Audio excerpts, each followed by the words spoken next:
महादेव के समस्त गणों में से एक है ऋषि भृंगी। एक महान शिव भक्त के रूप में भृंगी ऋषि का नाम अमर है।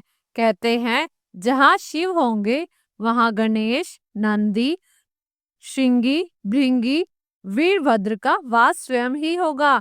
शिव शिवा के साथ उनके यह गण अवश्य चलते हैं। ऋषि भृंगी एक महान तपस्वी और परम शिव भक्त थे। वे इतने समर्पित थे कि केवल भगवान शिव की ही पूजा करते थे और माता पार्वती को पूरी तरह से नजरअंदाज कर देते थे। उनके लिए केवल शिव ही सब कुछ थे।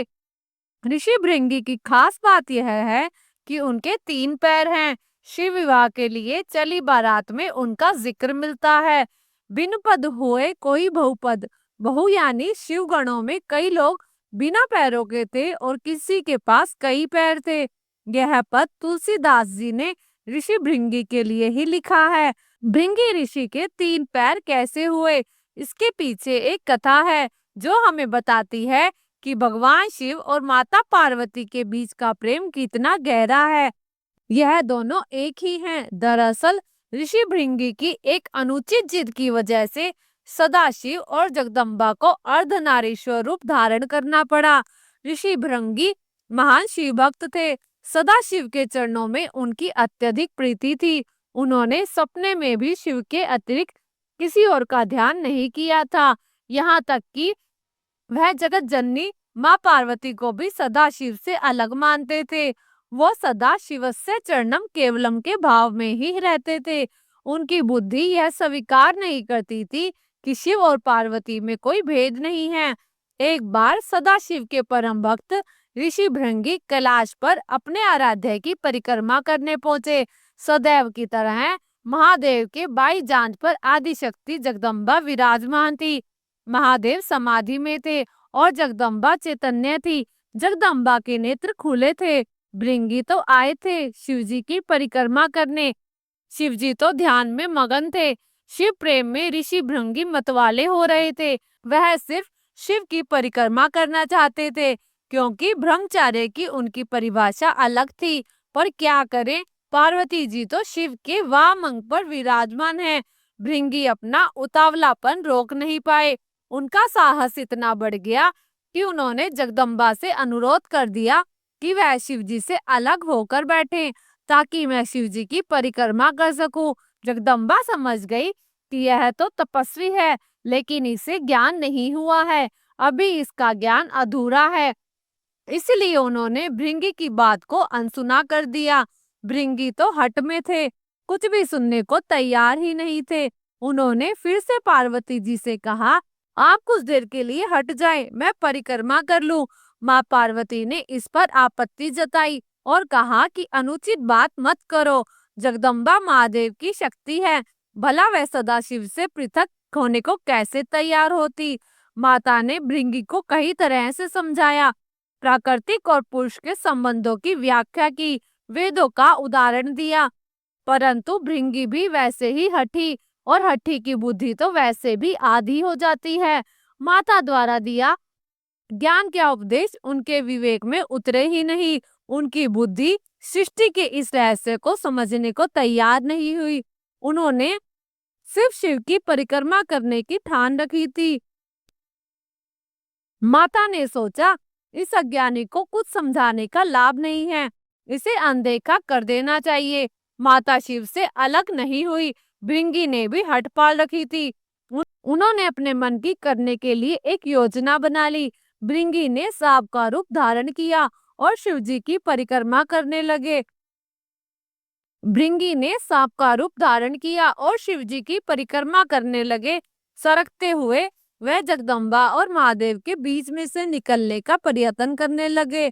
उनकी इस घृष्टता का परिणाम ये हुआ कि शिवजी की समाधि भंग हो गई। उन्होंने समझ लिया कि यह मूर्ख देवी जगदम्बा को मेरे वांग अंग पर देखकर विचलित है। वह दोनों में भेद कर रहा है। इसे साकेतिक रूप से समझाने के लिए शिवजी ने तत्काल अर्धानेश्वर रूप धारण कर लिया। जगदम्बा अब उन्हीं में विलीन हो गई। शिवजी दाहिने भाग से पुरुष और बाएं भाग से स्त्री रूप में दिखने लगे। अब तो भृंगी की योजना पर पानी फिरने लगा। हटी का तो हट भगवान से भी ऊपर जाने लगता है। भृंगी ने इतने पर भी हिम्मत नहीं हारी। उन्हें तो बस शिव जी की परिक्रमा करनी थी। अपनी जीत पूरी करने के लिए उन्होंने एक मूर्खतापूर्ण प्रयास किया। अब भृंगी ने चूहे का रूप धारण कर लिया। चूहे के रूप में प्रभु के अर्धनारीश्वर रूप को कुतरकर एक दूसरे से अलग करने की कोशिश करने में जुट गया। अब तो यह अतिथि शिव भक्त भृंगी की घृष्टा का लगा अब तो यह अतिथि शिव भक्त भृंगी की घृष्टा को लगातार सहन करती आ रही जगदम्बे का धैर्य टूट गया। उन्होंने भृंगी को श्राप दे दिया, हे भृंगी, तू सृष्टि के आदि नियमों का उल्लंघन कर रहा है। यदि तू मातृशक्ति का सम्मान करने में ही अपनी हट समझता है तो अभी इसी समय तेरे शरीर से तेरी माता का अंश अलग हो जाए। यह शाप सुनकर स्वयं महादेव भी व्याकुल हो उठे। भृंगी की बुद्धि भले ही हार गई थी, पर महादेव जानते थे कि इस श्राप का मतलब कितना गंभीर है। शरीर विज्ञान की तंत्र का व्याख्या के मुताबिक इंसान के शरीर में हड्डियां और मांसपेशियां पिता से मिलती हैं, जबकि रक्त और मांस माता के अंश से प्राप्त होता है। फिर क्या था, भृंगी की दुर्गति हो गई। उनके शरीर से तत्काल रक्त और मांस अलग हो गया। शरीर में बची रह गई तो सिर्फ हड्डियां और मांसपेशियां। मृत्यु तो हो नहीं सकती थी, क्योंकि वह अविमुक्त कैलाश के क्षेत्र में था और स्वयं सदाशिव और महामाया उनके सामने थे। उनके प्राण हरने के लिए यमदूत वहां पहुंचने का साहस भी नहीं कर सकते थे। असहनीय पीड़ा से भृंगी बेचैन होने लगे। यह श्राप भी आदि जगदम्बे का दिया हुआ था। बन- उन्होंने यह श्राप भी- उन्होंने यह श्राप भृंगी की बुद्धि के उन्होंने यह श्राप भृंगी की भेद बुद्धि को सही रास्ते पर लाने के लिए दिया था। इसलिए महादेव भी बीच में नहीं पड़े। इस श्राप का लाभ यह हुआ कि भृंगी असहनीय पीड़ा इस श्राप का प्रभाव यह हुआ कि भृंगी असहनीय पीड़ा में पड़कर समझ गए कि पितृशक्ति किसी भी सूरत में मातृशक्ति से परे नहीं है। माता और पिता मिलकर ही इस शरीर का निर्माण करते हैं, इसलिए दोनों ही पूज्य हैं। इसके बाद भृंगी ने ऐसा है पीड़ा पीड़ा इसके बाद भृंगी ने ऐसा है पीड़ा से तड़पते हुए जगदम्बे से प्रार्थना की और बोले माता तो माता होती है। ऐसा सुनकर माता पार्वती ने तुरंत उन पर कृपा की और उनकी पीड़ा समाप्त कर दी। माता ने अपना श्राप वापस लेने का उपक्रम शुरू कर दिया, लेकिन धन्य थे भक्त भृंगी भी। उन्होंने माता का श्राप लेने से रोका। भृंगी ने कहा, माता, मेरी पीड़ा दूर करके आपने मेरे ऊपर बहुत बड़ी कृपा की है, परंतु मुझे इसी स्वरूप में रहने दीजिए। मेरा यह स्वरूप संसार के लिए एक उदाहरण होगा। इस सृष्टि में फिर से कोई मेरी तरह भ्रम का शिकार होकर माता पिता को एक दूसरे से अलग करने की भूल नहीं करेगा। मैंने इतना अपराध किया, फिर भी आपने मेरे ऊपर अनुग्रह किया। अब मैं एक जीवंत उदाहरण बनकर सदैव आपके आसपास ही रहूंगा।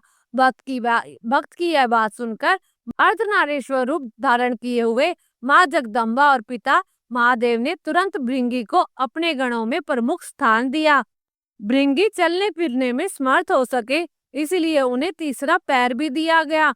तीसरे पैर से वह अपने शरीर के भार को संभालकर शिव पार्वती के साथ चलते। अर्धनारीश्वर भगवान ने कहा, हे भृंगी, तुम सदा हमारे साथ रहोगे। तुम्हारी उपस्थिति में इस जगत को संदेश होगा कि हर जीव में जितना अंश पुरुष का है, उतना ही अंश नारी का भी।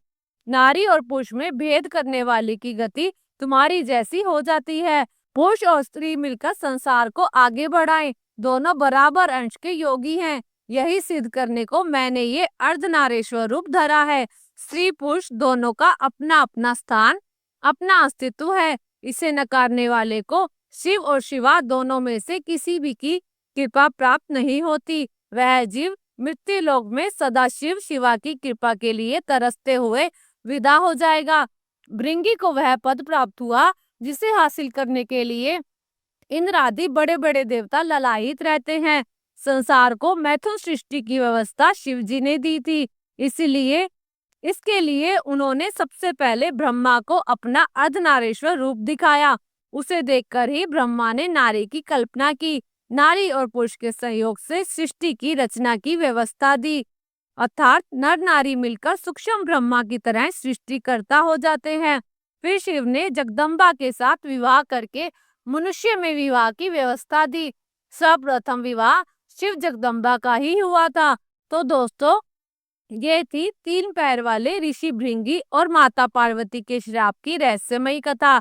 ये कहानी हमें सिखाती है कि अधूरी भक्ति चाहे कितनी भी गहरी क्यों ना हो, संपूर्णता के बिना अधूरी ही रहती है। अगर आपको यह कथा ज्ञानवर्धक और रोचक लगी तो वीडियो को लाइक करें और चैनल को सब्सक्राइब करें, और ऐसी ही कहानियों के लिए बेल आइकन को दबाना ना भूलें। आपकी राय और प्रश्न हमें नीचे कमेंट में जरूर बताएं। धन्यवाद।